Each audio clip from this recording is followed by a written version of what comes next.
La fiscal Solange Huerta, que encabeza la investigación del caso Tsunami, dijo que no se ajusta a derecho formalizar a la expresidenta Michelle Bachelet. Explicó que según el Plan Nacional de Emergencia que se aplicó esa madrugada del 27 de febrero del año 2010, a la mandataria solo le correspondía desempeñar el rol de vocera. Agregó que en estas situaciones es el ministro del Interior o el subsecretario de esta cartera quienes deben asumir la máxima autoridad del mando. Para profundizar en este tema y en otras aristas del caso nos acompaña el abogado y ex vocero de la Fiscalía Oriente, Mario Chilling. Mario, muchas gracias por estar con nosotros. Muchas gracias a ustedes por invitarme. Bueno, vimos una formalización de 4 días, un periodo de investigación que se fijó en 8 meses, pero ya hay 2 años, incluso un poco más, que la Fiscalía está investigando. ¿Recuerdas tú, por lo menos del tiempo que tuviste la Fiscalía o más directamente trabajando en temas similares, algún caso que haya tenido ese nivel de extensión en términos de formalizaciones maratónicas y una investigación tan larga? No, en absoluto. De hecho, el caso más largo que hemos tenido cuando yo trabajé en la Fiscalía Oriente fue el de María del Pilar Pérez, la conocida La Quintrala, que duró muchísimo en cuanto a su juicio, pero no a la formalización.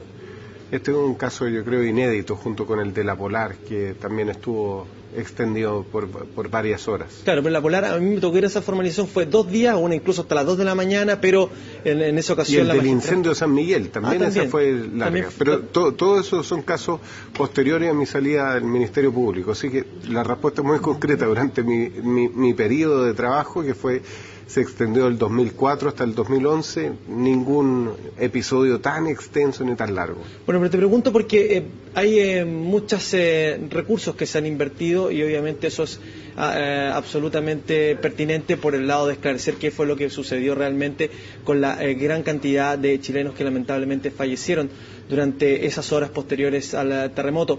Pero en términos de las penas que se pudieran lograr o en términos incluso de un eventual juicio oral, ¿qué posibilidades existen que con todos estos antecedentes, con esos grandes tomos que habíamos tenido la Fiscalía encima de la investigación de la PDI, se logre finalmente algún tipo de condena o incluso un juicio oral? Mire, se lo digo siendo hoy 11 de mayo, creo, estamos a 11 de mayo, 12 de mayo, no va a ir a ninguna parte esa investigación. No creo que haya condena de ningún tipo. Y por una razón muy simple, muchas veces los abogados, en nuestro ejercicio liberal de la profesión, utilizamos ciertos recursos como trampolín para lograr otros. Me explico. Desde un punto de vista penal, es poco plausible de que se logre establecer responsabilidades respecto de estas autoridades por un cuasi delito de homicidio. No se da ninguno de los presupuestos que establece el Código Penal ni la doctrina penal para que ello ocurra. Sin embargo, activar al Ministerio Público para que investigue, para que reúna pruebas, para que se eleven en páginas y páginas estos tremendos tomos de investigación, puede servir eventualmente para establecer responsabilidades administrativas del Estado y entablar una demanda por indemnización de perjuicios en beneficio de las víctimas. Es decir, se está utilizando la vía penal como un mecanismo para acelerar y ganar pruebas que pueda ser útil en otra instancia judicial. Claro, porque en un juicio civil, si se tramita paralelamente, hay que reunir pruebas para solicitar algún tipo de indemnización, ¿verdad? En este caso, la Fiscalía estaría reuniendo todas esas pruebas durante su investigación y esas mismas podrían ser utilizadas posteriormente en un juicio indemnizatorio, es decir, un juicio... Por supuesto. En que se... Por supuesto, pero en forma directa a mí me parece ridículo que hace un montaje, no sé, comunicacional, esta formalización tan extensa, siendo que cualquier abogado con 2 dedos de frente sabe que no va a llegar a ninguna parte porque es imposible poder establecer un nexo causal entre la actividad realizada por las autoridades y las muertes provocadas. Por supuesto que yo estoy a favor y solidarizo con las víctimas, porque como chileno me parece atroz lo que ocurrió y probablemente hubo negligencia de parte de las autoridades, pero no necesariamente cualquier negligencia es una negligencia que se sanciona como un cuasi delito. Además, durante la larga audiencia de formalización, uno de los elementos que más escuchamos de parte de los abogados defensores es que no se logró probar la responsabilidad específica respecto de cada uno de los imputados con ni siquiera una sola muerte. Es decir, se habla de una especie de de una especie de negligencia a nivel de administración del Estado, a nivel de cómo operó el Estado esa noche, y también de un resultado de muerte de más de 156 personas muertas, 25 desaparecidos, pero no se hace el vínculo exacto entre cada uno, entre cada muerte. Y eso es lo que se exige penalmente. Yo tengo que determinar que lo que yo realicé específicamente provocó la muerte de una persona determinada. La negligencia o el cuasi delito de homicidio más típico, el que se da todos los días y el que tenemos mayor estadística en el Ministerio Público, por ejemplo, es el atropello.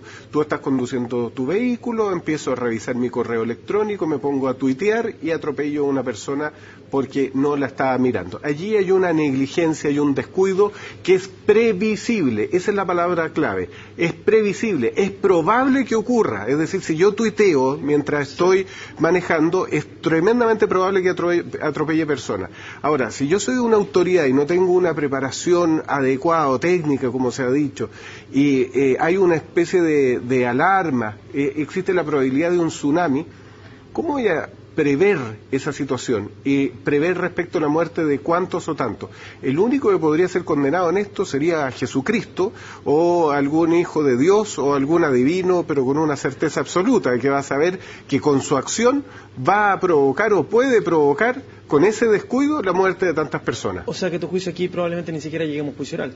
No, o sea, sería pero muy poco probable que llegue, y si llega sería una cosa tremendamente extraña. Se nos acaba el tiempo, Mario, pero te quería preguntar por otro caso relevante que ha sido obviamente cubierto por todos los medios de comunicación durante estos meses, el caso de La Polar. Tú entiendo que eres querellante por parte de algunos accionistas minoritarios. ¿En qué está ese caso y qué es lo que se espera para los próximos días? Mira, el caso de La Polar está creciendo cada vez más. Yo represento a 48 accionistas. El que perdió más dinero perdió 440 millones de pesos, después sigue otro de 300 y tantos millones, 200 millones, 100 y tantos millones.